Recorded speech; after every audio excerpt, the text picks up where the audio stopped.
Hi మోషే, ఎలా ఉన్నావు? నేను ఎవరా అని ఆలోచిస్తున్నావా? నేను నీ శ్రేయోభిలాషిని, అంటే నీ మేలు కోరేవాడిని. అంటే నేను ఏం చెప్పినా నీ సంతోషం కోసం మాత్రమే తప్ప నా స్వార్థమంటూ ఏమీ ఉండదు. అయితే ఇప్పుడు నేను చెప్పబోయే ఈ మాటలు నీ స్నేహితుల మనసులోని మాటలు. స్నేహితులు అంటే మన మంచిని కోరేవారు అని. నిన్ను ఎంతగానో అభిమానించే నీ చిన్ననాటి మిత్రులు నీతో ఈ సందర్భంగా పంచుకోవాలనుకున్న మాటలేంటో వినిపించనా? డియర్ మోషే, వ్యక్తుల మధ్య పరిచయాలు ఎప్పుడు ఎలా ఏర్పడతాయో ఊహించలేము. అలా ఏర్పడిన పరిచయాలలో కొన్ని స్నేహంగా మారి జీవితాంతం కొనసాగుతాయి. అయితే నీతో ఏర్పడిన పరిచయం మా జీవితానికి ఓ వరం. వెనక్కు తిరిగి చూసుకుంటే ఎన్నో జ్ఞాపకాలు మా కనుల ముందు నేటికి మెదులుతూనే ఉన్నాయి. అయితే మన జీవితం అనే పయనంలో ఎన్నో సంఘటనలు చోటు చేసుకుని ఉంటాయి. నువ్వు మనసారా ఒక వ్యక్తిని ప్రేమించావు, కాని ఆ ప్రేమ ఊహించని రీతిలో దూరమయ్యింది. ఈ సంఘటన నీ మనసును బాధించిందని మా మనసుకి తెలుసు. ఇదే సందర్భంగా నీతో ఓ మాట చెప్పాలనుకుంటున్నాం. మోషే, ప్రేమలో విఫలమైన వారికి చావొక్కటే పరిష్కారం అనుకుంటే ఈ ప్రపంచంలో సగానికి పైగా జనాభా ఎప్పుడో అంతరించిపోయేవారు. మిత్రమా, ప్రేమ కూడా జీవితంలో ఒక భాగమే.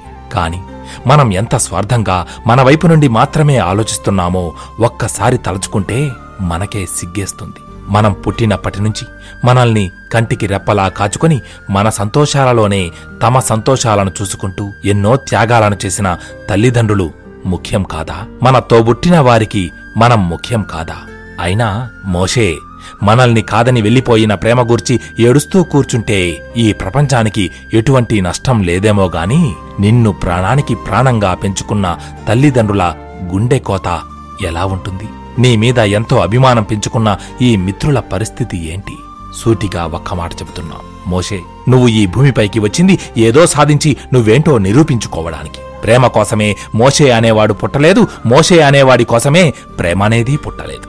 నువ్వు సంతోషంగా ఉంటే నీకొక్కడికే కాదు, నిన్ను ఎంతగానో అభిమానించే మరెందరికో సంతోషం కలుగుతుంది. కాలమే కొన్నిటికి సమాధానం చెబుతుంది. వాహనంలో వేగంగా మనం వెళ్లే దారిలో స్పీడ్ బ్రేకర్ అడ్డొచ్చిందని మన ప్రయాణాన్ని ఆపేస్తామా? లేదు కదా.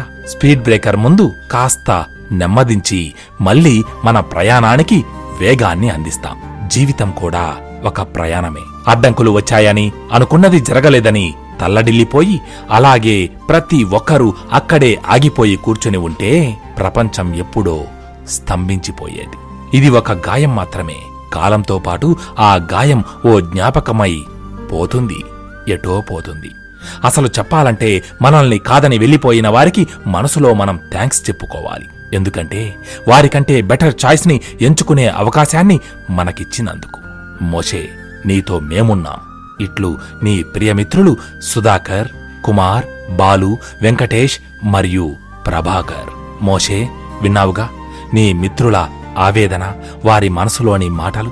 చివరిగా ఒక్క మాట, నువ్వు మనసారా ప్రేమించే వ్యక్తులు నిన్ను వదిలేసినా, వేరే కారణాలతో దూరమైపోయినా, నిన్నుగా ప్రేమించే వ్యక్తులు తప్పకుండా నీ జీవితంలో నీకు దగ్గరవుతారు. నీ జీవితంలో ఎన్నో అద్భుతాలు జరిగే అవకాశాలు లేకపోలేదు. ఆశావహ దృక్పథంతో ముందడుగు వెయ్యి. ఖచ్చితంగా నీకు భవిష్యత్తు ఈ మిత్రులతో ఎంతో గొప్పగా ఉంటుంది, ఉండబోతోంది.